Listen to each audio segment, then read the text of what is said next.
இறைவனுக்கு நன்றி. ரொம்ப அழகான ஒரு தருணம். இதே மேடையில் நிறைய விழாக்கள் நடந்திருக்கு, நானும் கலந்துட்டு இருந்திருக்கேன். இது ரொம்ப ஸ்பெஷலாக நினைக்கிறேன். இந்த மாதிரி படைப்புக்குள்ளே இருக்கிறது, அதுக்கு ஒரு அருள் இருக்கணும். அது இதில் நடித்த எல்லாருக்குமே இருக்குது, வேலை பார்த்த எல்லாருக்குமே இருக்குது. அதனால தான் அது கிடச்சிருக்கு. ஒரு 5 வருஷத்துக்கு முன்னாடி எடிட்டர் லெனின் சார், ஏன்னா ஐயாவுக்கு எனக்கு ஒரு பெரிய ஒரு பிணைப்பு உண்டு. நான் எங்கேயாவது தடுமாறும் போதெல்லாம் ஐயா வந்துடுவார்.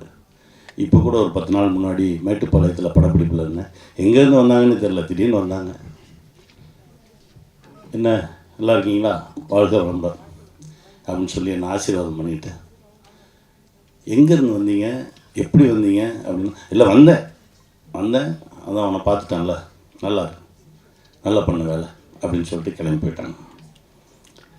அந்த மாதிரி தான் திடீர்னு ஒரு நாள் எனக்கு ஒரு ஃபோன் வந்தது. நான் பொள்ளாச்சியில் இருக்கேன், ஆலியாரில் இருக்கேன், கொஞ்சம் வர முடியுமா அப்படின்னாங்க. வரேன் அப்படின்னு சொல்லிட்டு கிளம்பி போனோடனே எனக்கு ஒரு சர்ப்ரைஸான ஒரு விஷயத்தை என் முன்னாடி வச்சாங்க. மகரிஷி ஐயாவுடைய வாழ்க்கை வரலாறு படமாக பண்ணணும் அப்படின்னாங்க. ரொம்ப வியப்பாக இருந்தது. ஐயா பாக்யராஜ் சார் சொன்ன மாதிரி முதல்ல நான் படிக்கணும் அப்படின்னா எனக்கு நிறைய புத்தகங்கள் தரப்பட்டது. கூடுவஞ்சேரியில் ஆரம்பித்து அங்கே போய் ஆலியாரில் போய் அந்த அறிவு திருக்கோயில் உருவான விதம் வரைக்கும் முழுசும் படிச்சுட்டு ரொம்ப பிரமிப்பாக இருந்தது. சரி எடுப்போம், அதற்கான வேலைகளில் இறங்குவோம், அதை பற்றி கொஞ்சம் ஸ்கிரிப்ட் ஒர்க்கெல்லாம் பண்ண ஆரம்பித்தோம். அப்புறம் கொஞ்சம் வேலைகள் வேறு விஷயங்கள்லாம் நடந்து அதை முன்னெடுக்க முடியாமல் போயிடுச்சு. அநேகமாக பாரதி தான் பண்ணுவார்னு நினைக்கிறேன். அதுலேயும் அவ்வளோ விஷயங்கள் ரொம்ப வியப்பாக இருந்தது, ரொம்ப சந்தோஷமாக இருந்தது. அதற்கு பிறகு வேறு பயணங்கள். திடீர்னு ஒரு நாள் இப்போ எழில் என்ன சொன்ன மாதிரி ஒரு மாதிரி குழப்பமாக இருந்தது. நான் எப்போவுமே ஒரு 5-6 வேலை பார்ப்பேன் ஒரே டைமில். இங்கே ஒரு ஒர்க் பண்ணிகிட்டு இருப்பேன், அடுத்து வேறு ஒரு வேலையை பார்ப்பேன், அப்படி எல்லாமே நடந்துகிட்டே இருக்கும். ஆனால் சரியாக நடக்கும். ஒரு ஓராண்டுக்கு முன்னாடி இதே 5-6 வேலை தான் பார்க்குறேன், ஆனால் தப்பாக பார்க்குறேன். ஒரே குழப்பமாக இருந்தது. அப்போது திரும்ப ஐயா லெனின் அவர்கள் வந்தார்கள். என்ன அப்படின்னாங்க. இல்லை ஒரே குழப்பமாக இருக்குது, நான் இப்படியெல்லாம் குழம்ப மாட்டேன், நான் ரொம்ப ஃபாஸ்ட்டாக இருப்பேன், ஒரு நாளைக்கு ஒரு 18 மணி நேரம் வேலை பார்ப்பேன், ஆனால் அசரவே மாட்டேன். ஆனால் என்னன்னு தெரியல, இப்போ நிறையா குழப்பங்களாக இருக்குது அப்படின்னா. சரி ஒன்றும் இல்லை வா அப்படின்னு சொல்லி தான் எனக்கு எங்கள் அண்ணா ராஜசேகர் அண்ணாவை அறிமுகப்படுத்தினார். ஐயா பாலாஜாவை, அம்மா ஜெயந்தி அம்மா, சகோதரி விஜி, இவங்க எல்லாத்தையும் அறிமுகப்படுத்தி எனக்கு ஒரு 7 நாள் கிளாஸ் நான் மனவளக்கலை கற்றுக்கிட்டேன். ரொம்ப ரொம்ப மகிழ்ச்சியாக இருந்தது. என் கூட 7 நாள் அவரும் இருந்தார், லெனின் சார் இருந்தார். இப்படி பண்ணு, இது பண்ணு சொல்லி எனக்கு ஒரு சின்ன குழந்தைக்கு சொல்லிக் கொடுக்குற மாதிரி எல்லாம் சொல்லி கொடுத்து அந்த பிரச்சனையிலேருந்து கொஞ்சம் வெளியில் வந்து அடுத்தடுத்த தளங்களுக்கு பறக்க ஆரம்பித்தோம்.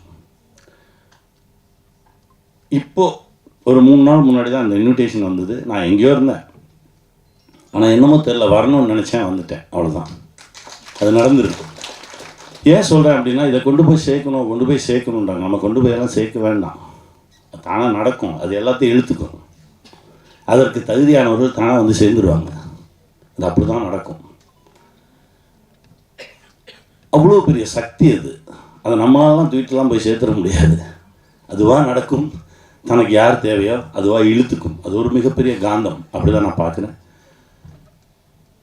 நாளைக்கு நல்லா இருக்கணும், அடுத்த தலைமுறை நல்லா இருக்கணும் அப்படின்னு நினச்சி ஒரு விஷயம் பண்ணியிருக்கோம். இது கண்டிப்பாக இந்த சமுதாயத்திற்கும் அடுத்த தலைமுறைக்குமான ஒரு மிகப்பெரிய ஒரு அருட்கொடையாக இருக்கும்னு நான் நம்புகிறேன். வெல்வோம். ஏன்னா என் குருநாதர் அடிக்கடி சொல்லுவார், நீ நல்லதே செய்ய வேணாம், நல்லது செய்யணும்னு போதும் அப்படிம்பார். அதுவே நம்மளை ரொம்ப சரியாக்கும்னு சொல்லுவார். அந்த மாதிரி ஒரு பெரிய தளத்தில் தான் இப்போ நம்ம நிற்கிறோம். இவ்வளவு நல்ல பேர், நல்லவங்கெல்லாம் சேர்ந்துருக்கோம். இது கண்டிப்பாக ஒரு மிகப்பெரிய இடத்தை நோக்கி பயணிக்கும். இன்னும் பல லட்சம் இல்லை, கோடிக்கணக்கான பேர், தமிழர்கள் மட்டும் இல்லை, இந்த உலகம் முழுவதும். ஏன்னா இப்போ பல பேருக்கு நிறைய குழப்பம். ஃப்ளைட்டு டேக் ஆஃப் ஆகிறதுக்கு முன்னாடியே போய் குத்துது, நடந்து போகிற மாடு எதிரில் வரணும் முட்டுது, நாய் விரட்டி விரட்டி கடிக்குது. ஆமாம், கடல் வந்துட்டுருக்கு. ஒரு 4 மாதத்துக்கு முன்னாடி பார்த்த பீச் ரிசார்ட் இப்போ இல்லை, என்னென்னா உள்ளே போயிடுச்சுன்றாங்க. இன்னொரு 20 ஆண்டுகள் 25 ஆண்டுகள் கழித்து சென்னையில் பாதி இருக்காதுன்றாங்க. மனிதனே நிறைய காசு வச்சுருக்கான், ஆனால் அவனுக்கு படுத்தா தூக்கம் வர மாட்டேங்குது. பரிதாபமாக இருக்காங்க. காசு பணம் இது யாரையுமே காப்பாற்றாது. இந்த மாதிரி ஒரு சக்தி தான் காப்பாற்றும். இறுக்கி பிடிச்சிக்கணும்.